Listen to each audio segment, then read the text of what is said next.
بسم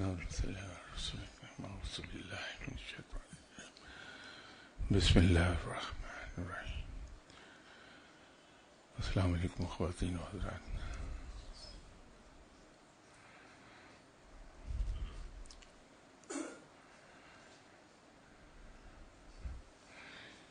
کسی صاحب نے جو سوال کیا تھا سورہ الاعراف کی آیت نمبر 32 کے بارے میں، کہو کس نے حرام کیا ہے اللہ کی زینت کو جو اسی نے پیدا کی ہے اپنے بندوں کے لیے، اور کس نے حرام کی ہیں پاکیزہ چیزیں کھانے پینے کی. کہو یہ سب چیزیں ان لوگوں کے لیے ہیں جو ایمان لائے، دنیاوی زندگی میں بھی اور خالصتاً آخرت میں. اس طرح تفصیل سے بیان کرتے ہیں ہم اپنی آیات ان لوگوں کے لیے جو علم رکھتے ہیں.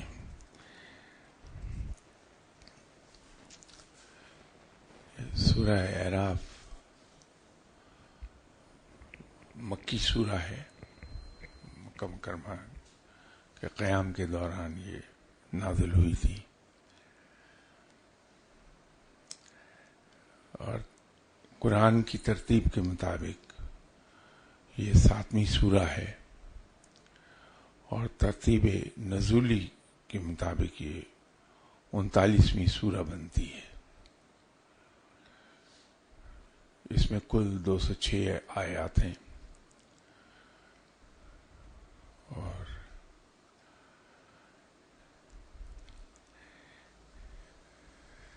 اس سورہ کی ابتدا بلکہ یوں کہیے کہ یہ ان 2 صورتوں میں سے ایک صورت ہے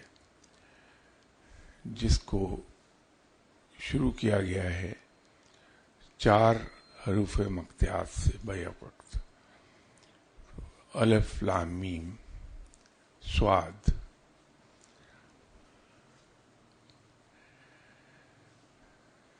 اس کے ساتھ ہی صرف ایک اور صورت ہے جس کے شروع میں بیک وقت 4 حروف مقطعات آئے ہیں.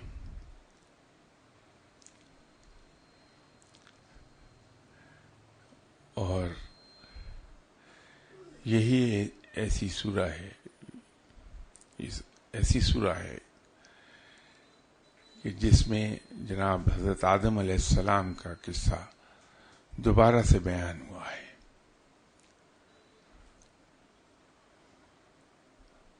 اگر اس سورت کو ہم مکمل پڑھیں بجائے کسی ایک آیت کو لینے کے، تو اس سے ایک بات سامنے آتی ہے کہ اس سورت میں اس سورہ میں رب تعالیٰ نے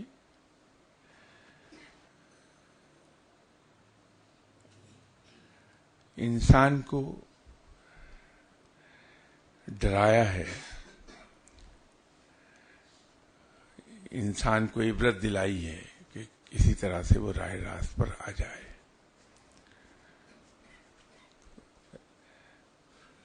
قرآن پاک میں جہاں بھی کسی چیز پر زور دیا گیا ہے تو اس میں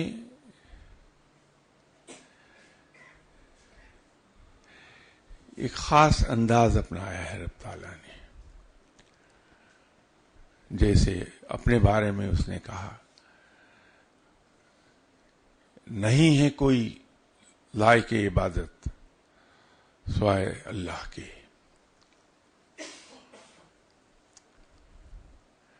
عام حالات میں تو جو فکرے کی کنسٹرکشن ہے وہ اس طرح سے ہوتی ہے کہ اللہ کے سوائے عبادت کے لائق کوئی نہیں ہے. لیکن جہاں رب تعالیٰ نے کسی چیز پر بہت زور دیا ہے وہاں یہ اسلوب اپنایا ہے. تو اس سورہ میں جب ہم دیکھتے ہیں تو ہمیں یہی اسلوب نظر آتا ہے کہ یہاں پہ رب تعالیٰ نے اسی اسلوب کے تحت ہماری توجہ دلائی ہے ان چیزوں کی طرف جو ہم نہیں کرتے اور ان چیزوں کی طرف جو ہمیں نہیں کرنی چاہیے. تو وہاں بہت ایمفیسس لے کیا ہے رب تعالیٰ نے ان چیزوں پر. حضرت آدم علیہ السلام کے قصے کو حالانکہ سورہ بقرہ میں اس کا بڑی تفصیل سے بیان کیا ہے اس کو، لیکن یہاں پھر ریمائنڈر دے دیا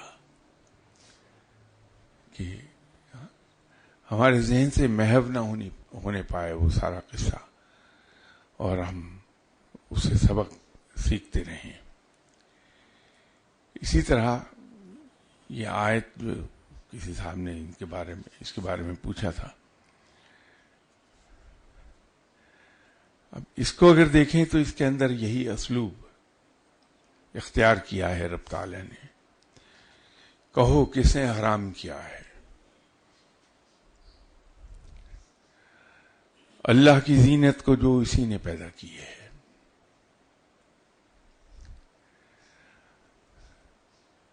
اور کس نے حرام کی ہیں پاکیزہ چیزیں کھانے پینے کی؟ کہو یہ سب چیزیں ان لوگوں کے لیے ہیں جو ایمان لائے. تو یہ ایمفیسس، میجر ایمفیسس لے کیا اللہ تعالی نے کہ وہ چیزیں جو رب تعالی نے ہم پر حلال کی ہیں انہیں ہم حرام نہ کریں، جو ہم پر حرام کر دی گئی ہیں ہم انہیں حلال نہ قرار دیں. دوسرے لفظوں میں یوں کہیے کہ رب تعالی نے بہت زور دیا اس بات پر کہ ہم اللہ کی آواز پر اپنی آواز کو بلند نہ کریں.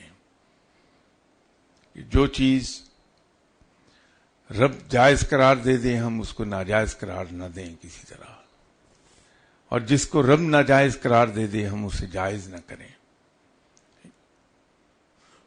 تو اپنی بات کو فورسفلی کہنے کا یہ ایک انداز ہے، ایک انداز اپنایا ہے. یہ ہمیں اس وقت تک نہیں سمجھ آ سکتی جب تک کہ ہم پوری سورہ کو نہ پڑھیں. تو جب ہم پوری سورہ کو پڑھتے ہیں تو پھر پتہ چلتا ہے کہ یہ اسلوب کیوں ہے ایسا. اس لیے کہ اس سورہ میں اسی انداز میں یہ کہا گیا کہ لوگوں پر عذاب نازل کر دیا گیا، رات کے وقت عذاب آیا. تو وہاں اس کا صحیح ہمیں اندازہ ہو جائے گا کہ یہ اسلوب ایسا کیوں ہے اس میں.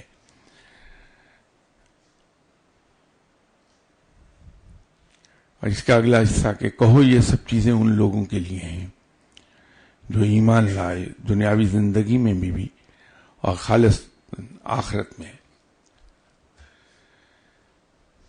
یہ ایمان والوں کے لیے خوشخبری ہے کہ جو چیزیں جو نعمتیں میں نے پیدا کی ہیں، جو چیزیں میں نے عطا کی ہیں،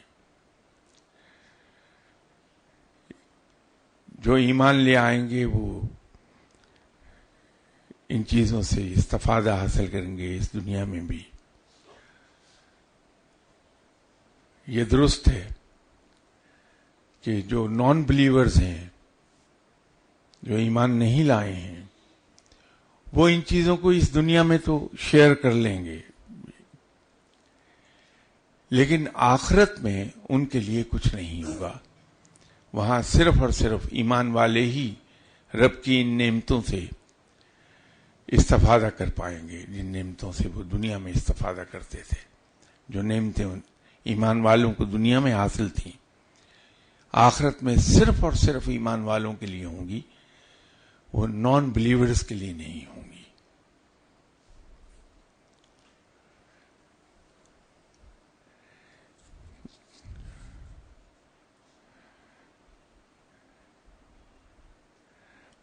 اگلا حصہ اس آیت کا ہے کہ اس طرح تفصیل سے بیان کرتے ہیں ہم اپنی آیات ان لوگوں کے لیے جو علم رکھتے ہیں.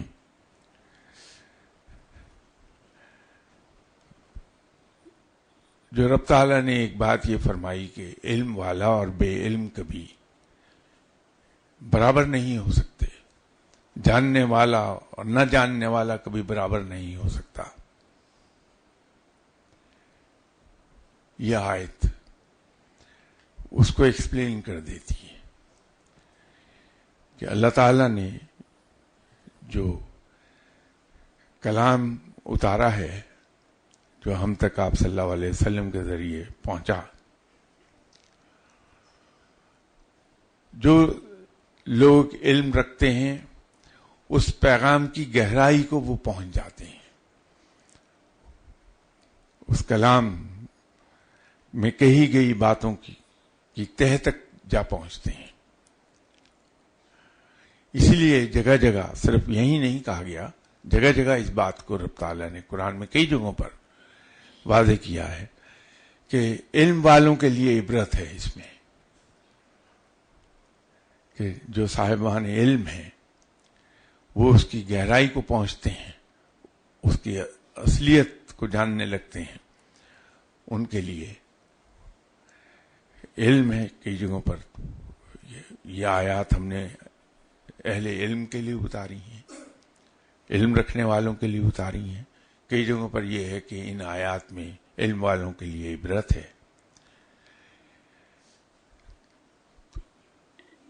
لاسٹ سیٹنگ میں یا شاید اس سے پچھلی کسی سیٹنگ میں یہ بات ڈسکس ہو رہی تھی کہ اسلام میں تعلیم پر بہت زور دیا گیا ہے.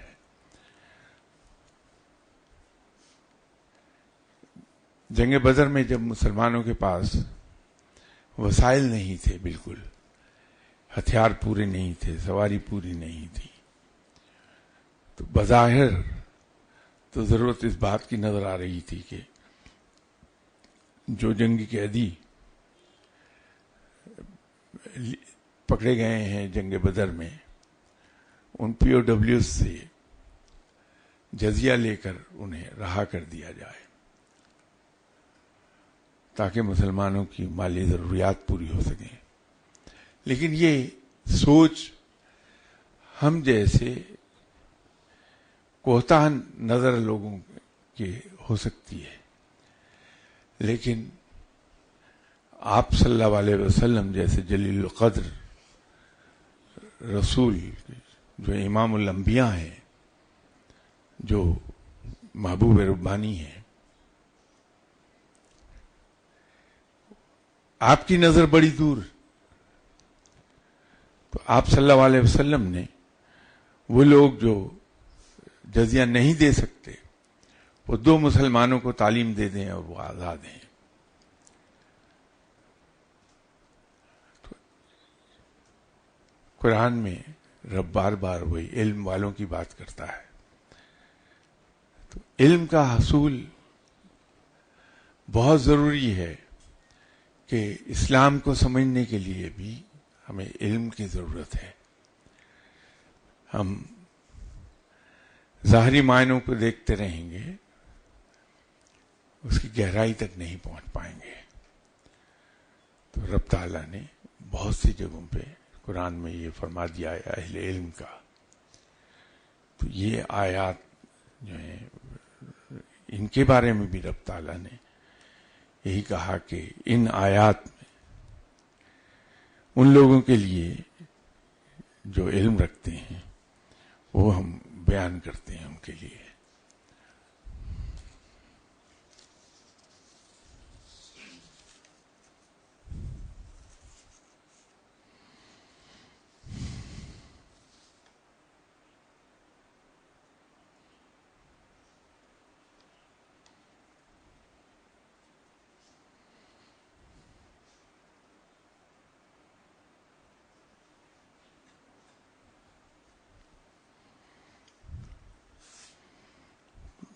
لاسٹ اتوار اٹھنے سے پہلے جو سوالات کا سلسلہ تھا، ان کی سوال نمبر 4 کہ اگر مناسب سمجھیں تو بابا صاحب کے مزار پر 9 اور 10 محرم کو آنے والے مجذوب کا قصہ مکمل طور پر بیان کر دیجئے.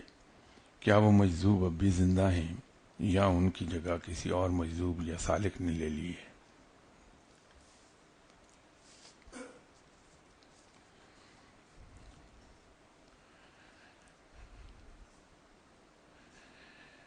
ابھی میں ایک عرض کر رہا تھا کہ قرآن کو سمجھنے کے لیے علم کا ہونا بڑا ضروری ہے.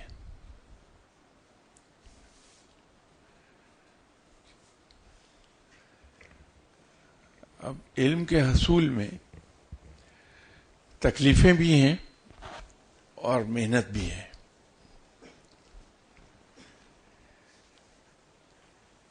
ہم لوگ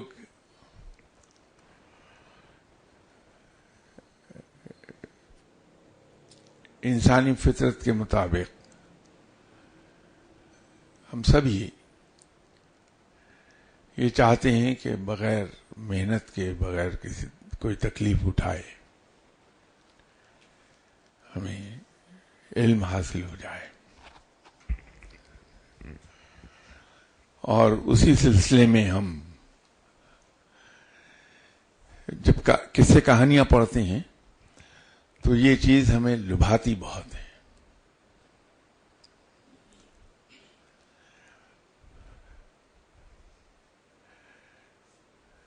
جبکہ ان قصے کہانیوں سے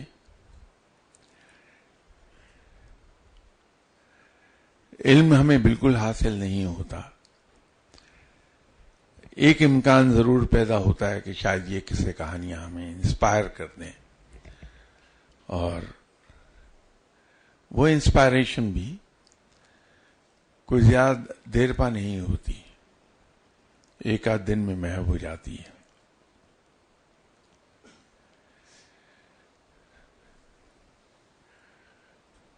میں ذاتی طور پر یہ سمجھتا ہوں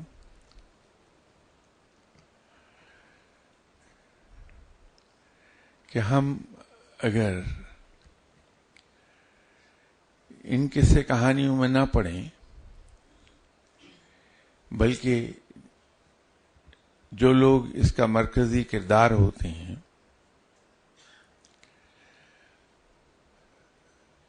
ہم اس بات سے انسپائر ہوں کہ وہ اپنی محنت، اپنی ریاضت میں اتنے پر اخلاص تھے کہ راستے میں آنے والی تمام تکالیف کو انہوں نے برداشت کر لیا ہنسی خوشی، لیکن علم حاصل کیا.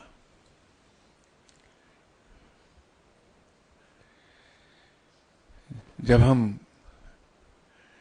کسی اللہ والے کی کرامات پڑھتے ہیں تو بجائے سر دھننے کے ہم ان کرامات کو پڑھ کے اس طرح انسپائر ہوں کہ ہم اس انداز میں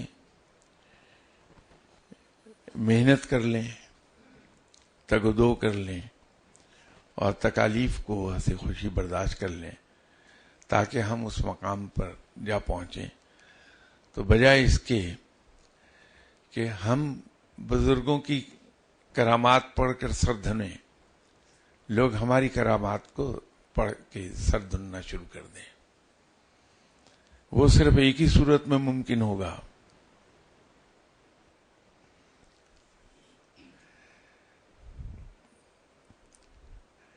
جب ہم اس بات پہ نظر رکھیں گے کہ وہ کیا چیز ہے جس نے اس بزرگ کو اس مقام تک پہنچا دیا.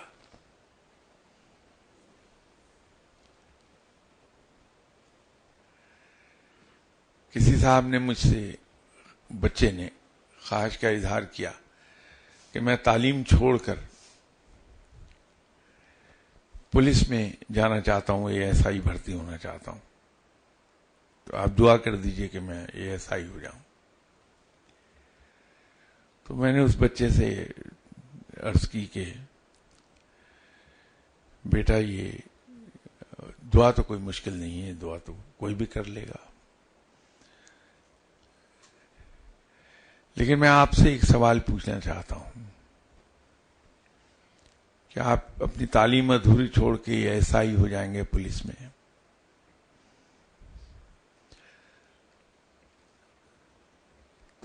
ہر گزرنے والے افسر کو آپ سیلوٹ کر رہے ہوں گے، تو آپ کو اچھا کیا لگے گا کہ آپ سیلوٹ کرنے والے ہوں یا سیلوٹ کروانے والے ہوں؟ آپ لوگوں کو سیلوٹ کریں یا لوگ آپ کو سیلوٹ کریں، آپ کو کیا اچھا لگے گا؟ تو الحمدللہ اس بچے کی سمجھ میں بات آ گئی. تو اسی طرح میں یہ عرض ہمیشہ کرتا ہوں کہ اگر کوئی مجھ سے کہے کہ یہ کرامت آپ پڑھیے، تو اللہ میرے دل میں یہ کیوں نہ ڈالے کہ بجائے اس کے کہ میں یہ کرامت پڑھ کے سر دھنوں، لوگ میری کرامات دیکھ کر سر دھنے، تو میں اس مقام پر کیوں نہ جا پہنچوں. اس کا آسان راستہ یہ ہے کہ انہی بزرگ کے نقش قدم پر میں چلنا شروع کر دوں. ان کے پاؤں کے جو نشان ہیں، قدموں کے نشان، ان نشانوں پر پاؤں رکھتا ہوا آگے بڑھتا جاؤں، تو اس مقام کو جا پہنچوں گا آسانی کے ساتھ. پھر ایک بات یہ بھی ہے کہ سالک بہرحال مجذوب سے بلندتر مقام میں.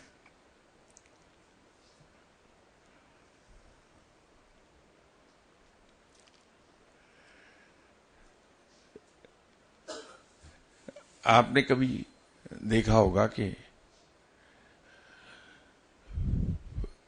جو لوگ اپنے ہوش و حواس میں نہیں ہوتے، اس میں جسمانی قوت عام آدمیوں کی نسبت زیادہ ہوتی ہے.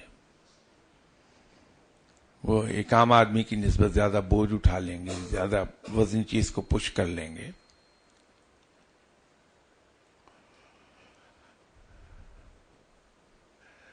تو ہم اس کی صلاحیت سے متاثر کیوں نہیں ہوتے اور یہ کوشش کیوں نہیں کرتے کہ میں بھی ہوش و حواس سے عاری ہو جاؤں تاکہ یہ طاقت مجھے حاصل ہو جائے؟ اس لیے کہ ہم اچھی طرح سمجھتے ہیں کہ ہوش و حواس میں رہنا زیادہ بہتر ہے بنسبت ہوش و حواس سے عاری ہو جانا. تو ایک شخص عشق الہی میں یوں ڈوبا کہ اپنے ہوش و حواس کھو بیٹھا.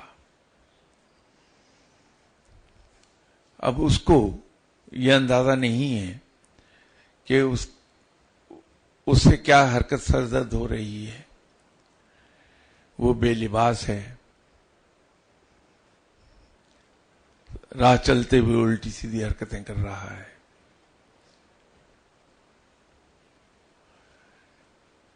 یا وہ اس حال میں ہے جو رب تعالیٰ جیسے پسند فرماتا ہے.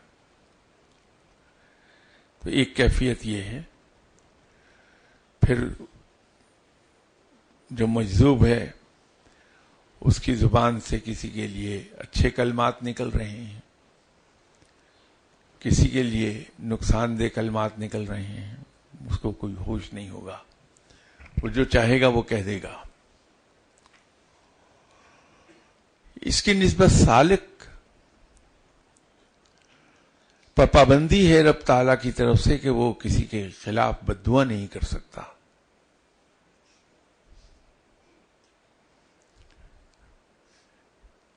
سالک سے خلق خدا کو فائدہ ہے، نفع ہے، نقصان نہیں ہو سکتا.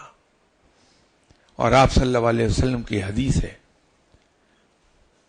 کہ تم میں سے بہترین شخص وہ ہے، سب سے بہتر شخص وہ ہے جس کی ذات سے خلق خدا کو نفع پہنچے. تو یوں وہ بہتر شخص ہے سالک.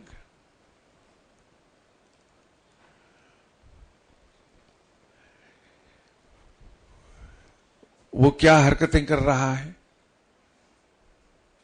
اس کی ہر حرکت باوقار ہوگی، اس لیے کہ رب تعالی اور اس کے رسول صلی اللہ علیہ وسلم بہت باوقار ہیں.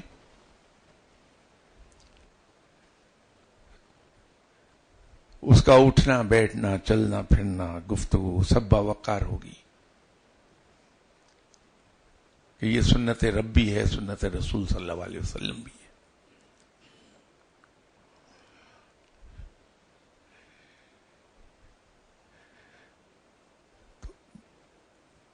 ہمارے نزدیک بہتر کیا ہے؟ ہم اگر کسی مجذوب کو آئیڈیلائز کر لیں گے تو ہم ادھر کو چل نکلیں گے.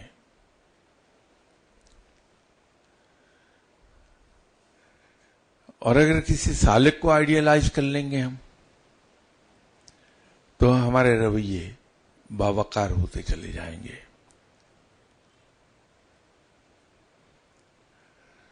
مجھے وہ قصہ بیان کرنے میں کوئی حرج نہیں ہے، لیکن میں وہ قصہ بیان کرنے سے پہلے یہ آپ کی خدمت میں عرض کرنا چاہ رہا تھا.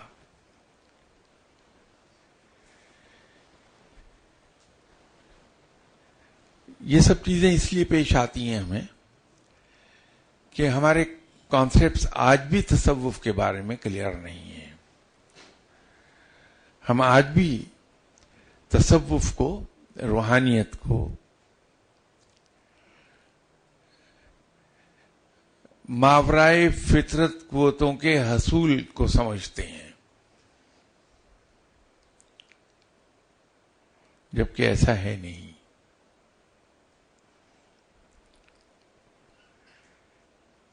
تصوف تو آپ صلی اللہ علیہ وسلم کی حیات طیبہ گزارنے کے اسلوب کی پیروی کرنے کا نام ہے.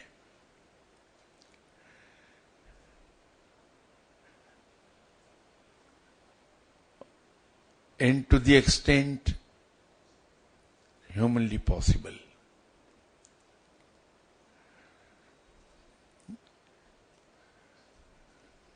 اب اس کا اردو میں ترجمہ ذرا اس وقت ذہن سے نکل گیا میرے، ورنہ میں عرض کر دیتا کہ جہاں تک ہیومنلی پاسبل ہے ہم مقدور بھر کوشش کر لیں کہ آپ صلی اللہ علیہ وسلم کی سنت پر عمل پیرا ہوں. تصوف کا بنیادی مقصد یہی ہے، اس لیے کہ آپ صلی اللہ علیہ وسلم کی حیات طیبہ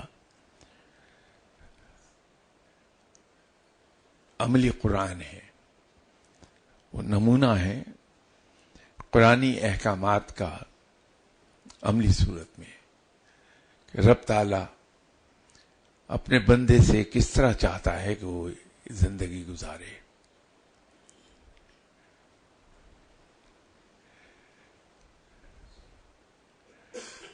اب جب ہم سنت کی پیروی کرتے ہیں زندگی میں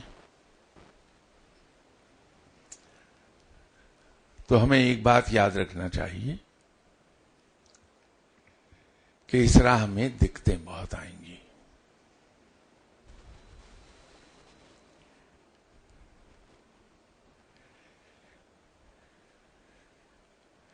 میرے لیے جھوٹ بول کے کسی مشکل سے نکل جانا بڑا آسان ہوگا،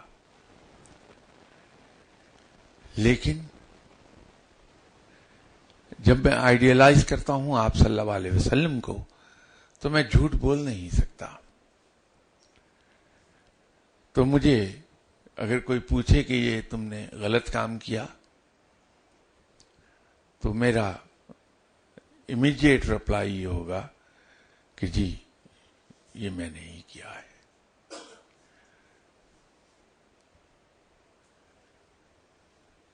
تو مجھے تکالیف کا سامنا کرنا پڑ جائے گا.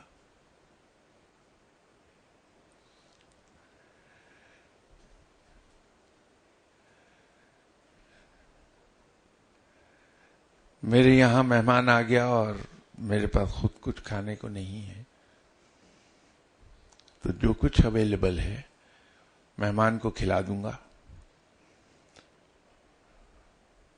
اور کوشش کروں گا کہ میں اپنے آپ کو پیٹ بھرا ظاہر کر دوں. ظاہر ہے کہ مجھے ایک اور فاقہ برداشت کرنا پڑ جائے گا. تو یہ چھوٹی چھوٹی مثالیں دے کے میں جو بات واضح کر رہا ہوں کہ اس راہ پر جب ہم چلتے ہیں تو ہمیں ہر طریقے سے مار پڑتی ہے، لیکن اس کے انعامات بہت بڑے ہیں. جب ہم ثابت قدم رہتے ہیں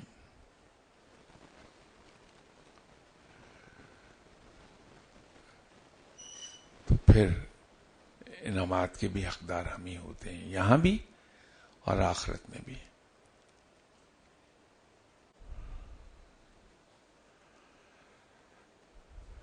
یہ انصاف کا سوال ہے کہ آپ کے لیکچرز 85 اینڈ 130 میں نفس رحمانی پر ڈسکشن کی گئی ہے، جو بہت فیسینیٹنگ ہے. تو I have some additional questions. Uh, نفس رحمانی شعور اور لاشعور کے درمیان ایک برج ہے. اس برج پر انسان کس طرح کھڑا رہ سکتا ہے؟ اس کو تھوڑا سا کریکٹ کر لیجئے.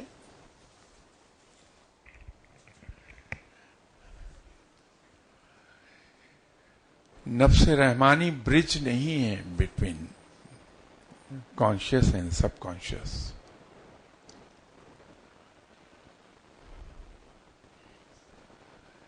بلکہ اس کو یوں کہیے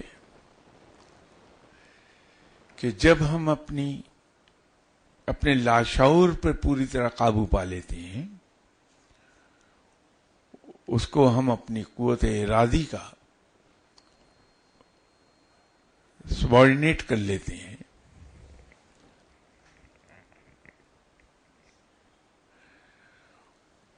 اور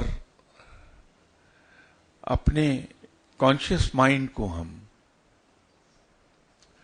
تابع کر دیتے ہیں ان احکامات کا جو رب تعالیٰ نے جاری فرمائے ہیں انسان کو زندگی کے بسر کرنے کے سلسلے میں.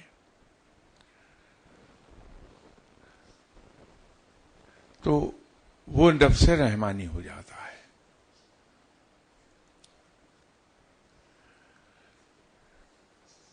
میرے نزدیک سب کانشیس زیادہ پاورفل ہے بنسبت کانشیس مائنڈ کے.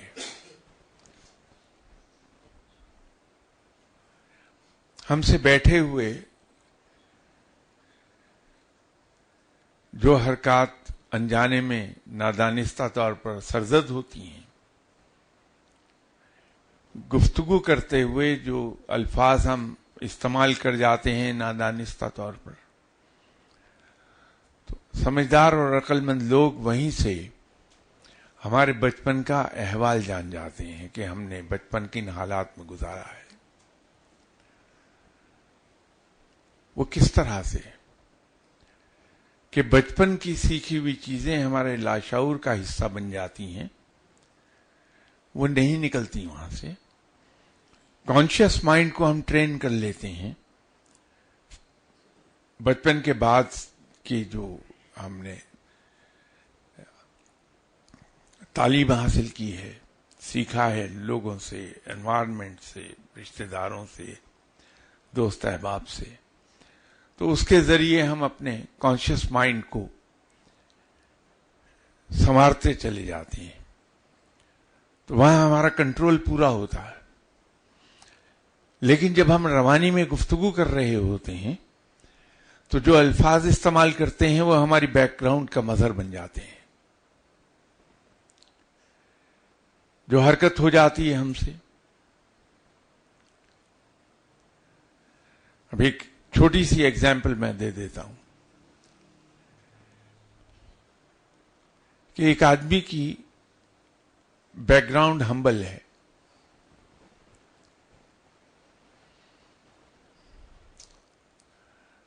وہ کسی صاحب سے ملے،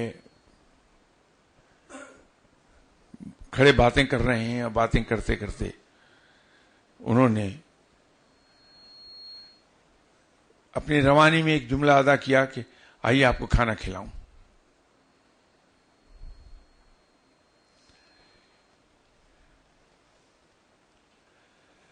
ایک اور صاحب ہیں جو اسی طرح کھڑے ہیں، کسی صاحب کے ساتھ باتیں کر رہے ہیں، اور باتوں کی روانی میں وہ ایک جملہ کہتے ہیں، صاحب آپ نے کھانا تو نہیں کھایا ہوگا، آئیے اکٹھے کھاتے ہیں. ایک تیسرے صاحب ہیں جو اسی کیفیت میں کھڑے ہیں، اسی روانی سے بات کر رہے ہیں، اور کہتے ہیں کہ صاحب آپ بہت دیر سے یہاں ہیں، آپ نے یقیناً کھانا نہیں کھایا ہوگا، تو اگر آپ حکم کریں تو میں کھانا پیش کروں. اب یہ 3 لوگ ہیں، انہوں نے بات کی ہے، ایک ہی بات ہے، لیکن ان تینوں باتوں کے پیچھے ان کا بچپن کا گزرا ہوا وقت بول رہا ہے. تو سمجھدار آدمی فوری طور پر بھانپ جائے گا کہ اس کی بچپن کی بیک گراؤنڈ کیا ہے. بہت ہمبل ہے، ویل ٹو ڈو ہے، یا بہت اچھی بیک گراؤنڈ تھی، پڑھے لکھے لوگ، خاندانی لوگ ہیں. تو اسی طرح اب یہ آپ ہمارا لاشعور رول کر رہا ہے اصل میں. تو نفس رحمانی کے مقام تک پہنچنے کے لیے یہ ضروری ہو جائے گا کہ ہم اپنے لاشعور کو پوری طرح سے اپنی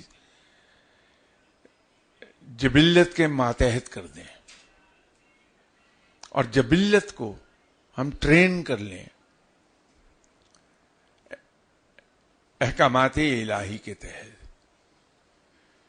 کیونکہ جب تک کہ جبلت کو ٹرین نہ کیا جائے، اور وہ ٹرین ہو جاتی ہے. میں نے کسی گفتگو میں یہیں پر ایک مثال دی تھی. ہم سب سیولینز یہاں بیٹھے ہیں، ماسوائے 1-2 حضرات کے جن کا تعلق فوج سے ہوگا.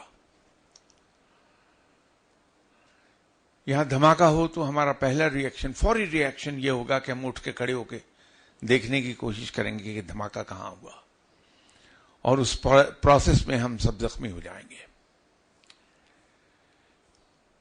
لیکن جو ٹرینڈ فوجی ہے اس کا فوری ریئیکشن یہ ہوگا کہ وہ زمین پہ لیٹ جائے گا فوراً. 2-4 منٹ کے بعد کھڑا ہو کر پھر دیکھے گا کہ ہوا کیا تھا، وہ سیف رہے گا. انسانی جبلت کو فوج کی ٹریننگ نے ماتحت کر دیا ہے اس کے کانشیس مائنڈ کے، کہ اس ٹریننگ کے تحت فوجی نے انسانی جبلت پہ عمل نہیں کیا کہ اٹھ کے فوری طور پر کھڑا ہو کے دیکھا نہیں، بلکہ اس نے اسے کنٹرول کر لیا. تو جب ہم جبلت کو کنٹرول کرتے ہیں، ٹرین کر لیتے ہیں، اور سب کانشیس کو ہم اپنے کانشیس کے ماتحت کر لیتے ہیں، تو نفس رحمانی تک جا پہنچتے ہیں. برج نہیں ہے وہ.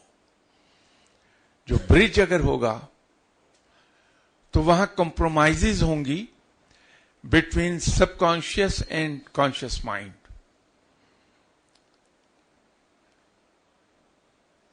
کیونکہ برج ہمیشہ اس فاصلے کو پاٹ دیتا ہے جو 2 چیزوں کے درمیان ہوتا ہے. تو برج کے درمیان میں اگر کوئی کھڑا ہو جائے بندہ، تو دیٹ مینس کہ ان دونوں چیزوں کے درمیان میں کہیں کھڑا ہے. تو رب کے احکامات کے بارے میں ہم سلیکٹو نہیں ہو سکتے، ہم چوزی نہیں ہو سکتے. وہ ان ٹوٹو فالو کرنا ہے ہمیں.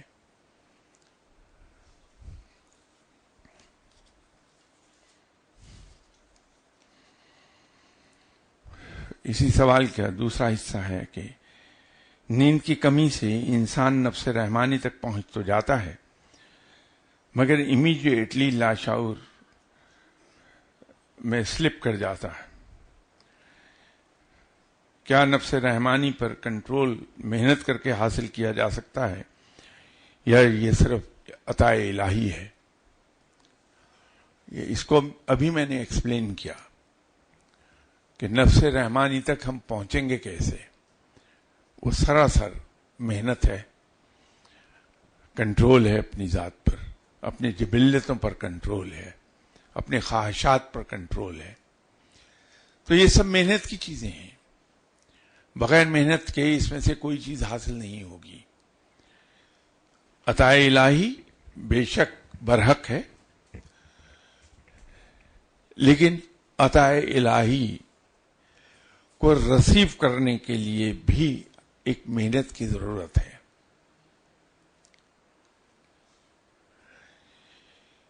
انسان پہلے سے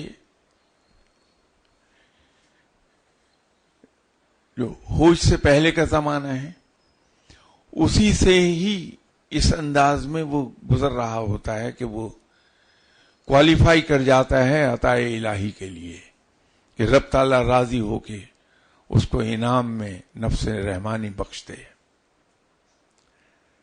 لیکن اگین وہ پسندیدہ عادات اور وہ پسندیدہ چلن کیا ہوگا، اس کے لیے جبر، اپنی ذات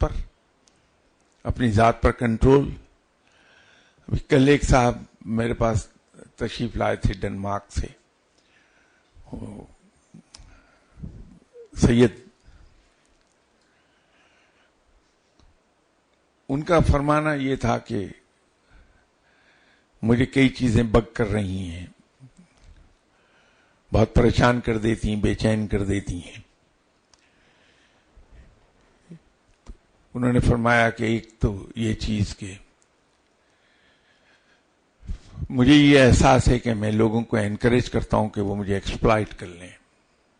میرے رویے ایسے ہیں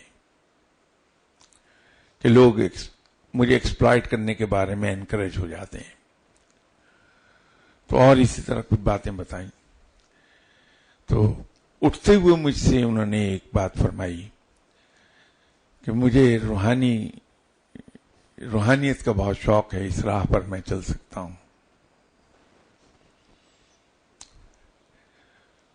تو میں ان سے کہہ رہا تھا کہ آپ بالکل 100% چل پڑیں گے، اس لیے کہ آپ میں وہ تمام چیزیں موجود ہیں جو اس راہ پر چلنے کی پری ریکویزٹس ہیں.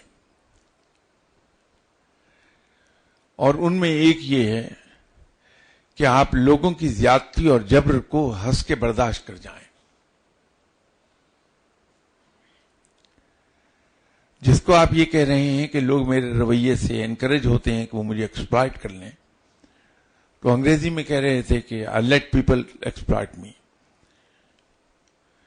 تو جس کو آپ یہ بیان کر رہے ہیں، میں یہ کہتا ہوں کہ یہ ان چند ایک پری ریکویزٹس میں سے ایک ہے جو ہمیں روحانیت کی راہ پر چلنے کی جس کی ضرورت ہوتی ہے.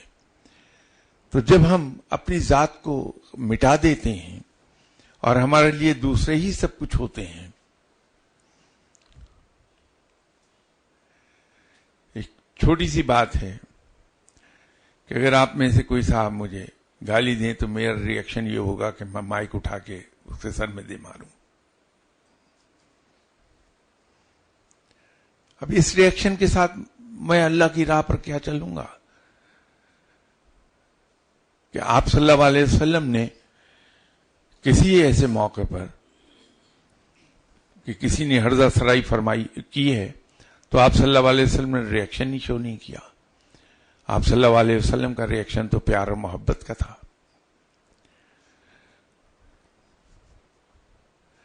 لیکن اگر اللہ مجھے توفیق بخش دے کہ میرے ذہن میں ہو کہ آپ صلی اللہ علیہ وسلم کی سنت کیا ہے،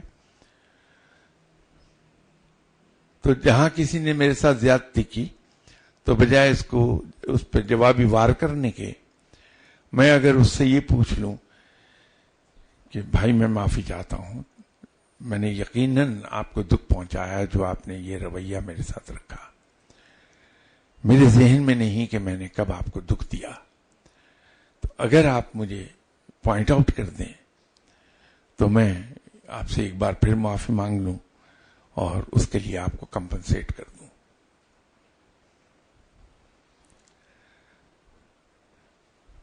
وہ فقیر جو عطا الہی جس کو ہوئی ہے، عطا ہو گئی رب تعالیٰ کی طرف سے، وہ اس کے بچپن کے رویے ہی یہی ہوں گے. یہ پری ریکویزٹس میں سے ایک ہے. ایک درخت ہے جس پر پکا ہوا پھل لگا ہے. اس پھل نے گرنا ہے ٹہنی سے اب کیونکہ پک چکا. یہ انسان پہ ڈیپینڈ کرتا ہے کہ اس کے نیچے جھولی پھیلائے ہوئے وہ عین وقت پر پہنچے کہ جب وہ پھل ٹوٹ کر ٹہنی سے نیچے گر رہا ہے تو اس کی جھولی بالکل اس کے نیچے ہو اور وہ پکا ہوا پھل اس کی جھولی میں آن گرے.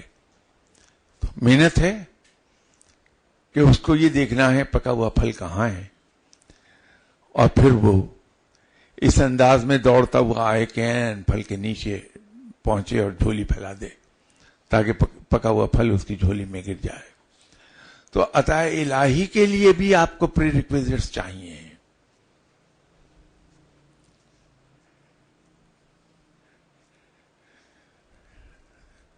بہتر یہ ہے کہ ہم نفس رحمانی کے حصول کے لیے ایفرٹ شروع کر دیں اور وہاں تک جا پہنچیں اور رب راضی ہو کے ہمیں اس کا انعام بخش دے. باقی انشاءاللہ تعالی اگلی اتوار بشرط زندگی اس میں بات ہوتی ہے. السلام علیکم.